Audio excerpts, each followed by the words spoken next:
Halo, kembali lagi bersama saya dari Nikolas Rahmanto dari 12 MIPA 5 absen 3. Nah, pada kesempatan kali ini saya akan menyajikan video mengenai ujian praktik IPA kolaboratif sebagai wujud pengumpulan tugas ujian praktik ke SMA Kolese de Brito. Langsung saja kita mulai. Nah, saya mendapatkan subtema 1, pengukuran suhu harian anggota keluarga dengan tema besar COVID-19. Nah, sebenarnya apa sih latar belakang dan tujuan saya membuat video ini selain buat formalitas ngumpulin uprak? Jadi seperti ini. Jadi kan kita semua sudah tahu kalau virus corona sekarang mewabah secara global, di mana-mana tuh ada. Nah, saya ambil konteks lokal dulu di daerah DIY.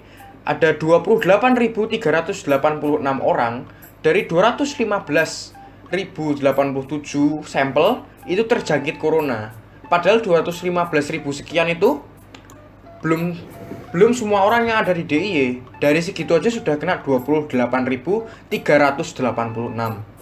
Nah, kan itu apa namanya?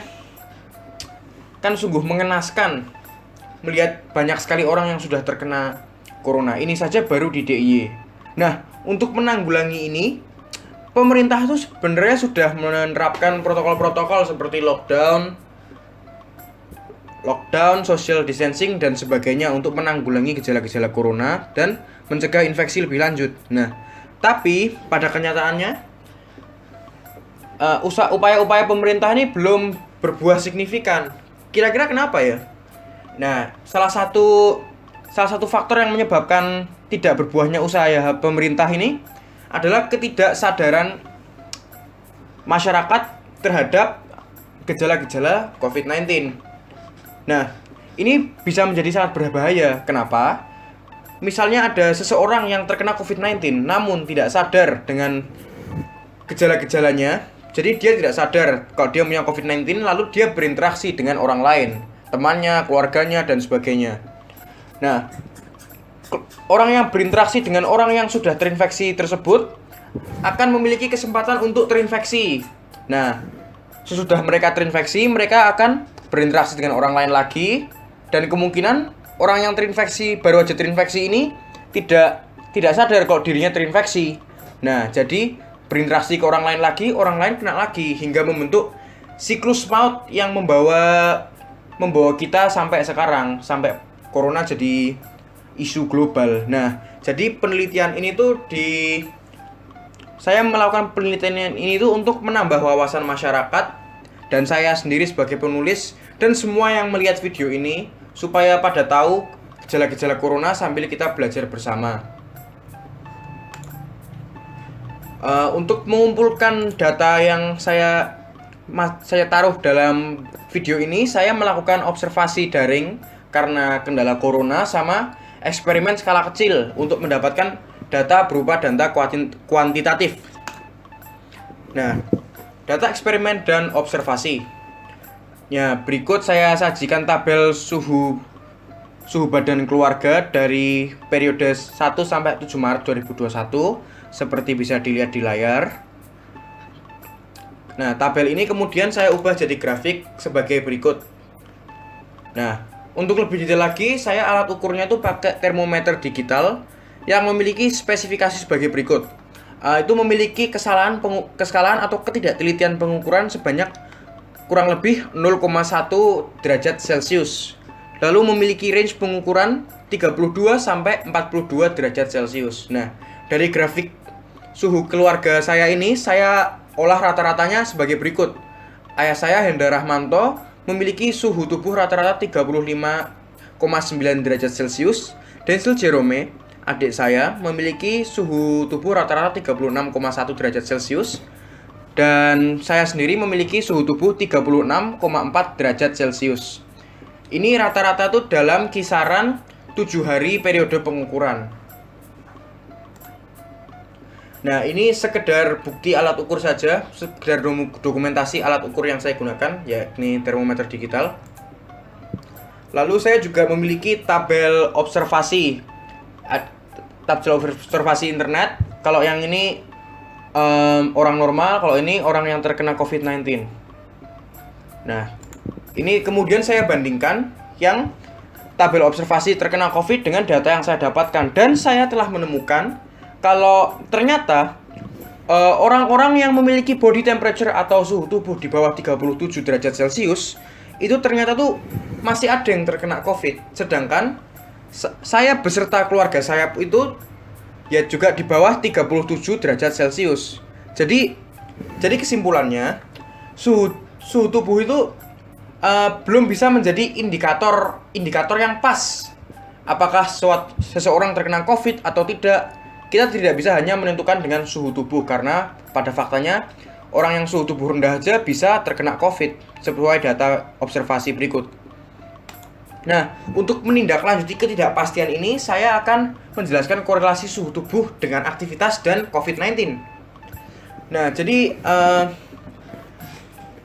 pada dasarnya manusia itu selalu bergerak. Dalam kata lain, beraktivitas.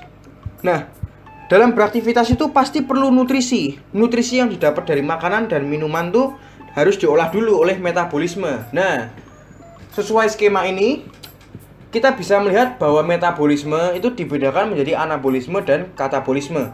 Nah, secara singkat saja, kalau katabolisme itu adalah proses pengolahan dan pemecahan nutrisi serta pembakaran kalori dari makanan untuk kemudian digunakan oleh tubuh sebagai energi. Nah, makanya itu katabolisme melepaskan energi. Nah, sedangkan anabolisme merupakan kebalikannya katabolisme. Jadi dia itu memperbarui dan memperbaiki sel-sel tubuh melalui pembakaran kalori menggunakan energi yang dihasilkan tubuh oleh proses katabolisme. Jadi kalau membakar kalori yang terjadi pada anabolisme itu perlu energi. Nah, apa kaitannya dengan suhu? Jadi seperti ini, kalau misalnya kita mau beraktivitas seperti sudah dibahas tadi kan, metabolismenya semakin cepat, semakin lancar. Nah, secara langsung anabolismenya juga semakin lancar. Jadi makanya itu bisa terjadi pembakaran kalor. Nah, bisa dibuktikan juga di tabel yang sudah saya tulis ini, kalau saya dan adik saya memiliki rata-rata suhu yang lebih tinggi daripada ayah saya. Itu karena saya dan adik saya lebih sering beraktivitas daripada ayah saya, sehingga metabolisme saya dan adik saya lebih cepat, sehingga anabolisme saya dan adik saya lebih cepat, sehingga pembakaran kalori lebih cepat, sehingga dapat menaikkan suhu tubuh saya dan adik saya. Lalu, kaitan suhu tubuh dan COVID-19. Jadi ketika virus COVID-19 masuk ke sel tubuh, nanti virusnya akan bereplikasi melalui lisis dan lisogenik, sehingga pada akhirnya memasukkan DNA-nya hingga sampai ke darah. Nah, kita memiliki bagian pada otak kita yang disebut dengan hipotalamus. Nah, apa fungsinya hipotalamus? Hipotalamus tuh nanti akan menerima sinyal kalau kita dikabari antibodi. Istilahnya kalau antibodi sudah mulai menyerang virusnya yang sudah direplikasi, nanti hipotalamus akan menaikkan temperatur suhu tubuh secara keseluruhan. Itu perkiraan di atas 37 derajat untuk membantu sel-sel tubuh untuk membunuh virusnya. Nah, karena itu kalau misalnya kita kemasukan COVID-nya mereplikasi, menyerang paru-paru kita, antibodi kita akan secara spontan mengabari hipotalamus kita, sehingga kita terkena yang namanya demam, sehingga suhu tubuh kita naik. Kenaikan suhu tubuh kita secara wajar, nanti suhu tubuh yang kita miliki akan lebih tinggi daripada suhu tubuh orang normal. Nah, lanjut ke kimia. Perubahan suhu orang sehat dengan data suhu penderita. Nah, jadi manusia tuh punya suhu tubuh yang ideal, di mana suhu tubuh itu mempengaruhi laju reaksi dan kesetimbangan kimia. Ini ada kaitannya sama metabolisme juga, sama biologi. Jadi, metabolisme itu secara nggak langsung dipengaruhi sama suhu tubuh juga. Nah, untuk mencapai laju reaksi dan kesetimbangan kimia yang normal, itu tuh perlu suhu yang ideal sama enzim-enzim sebagai katalis laju reaksi, sehingga reaksi kimia yang terjadi pada tubuh kita itu akan membantu metabolisme, sehingga suhu tubuh kita bisa naik, bisa turun sesuai dengan kebutuhan tubuh kita. Ya, berikut sumber-sumber yang saya gunakan.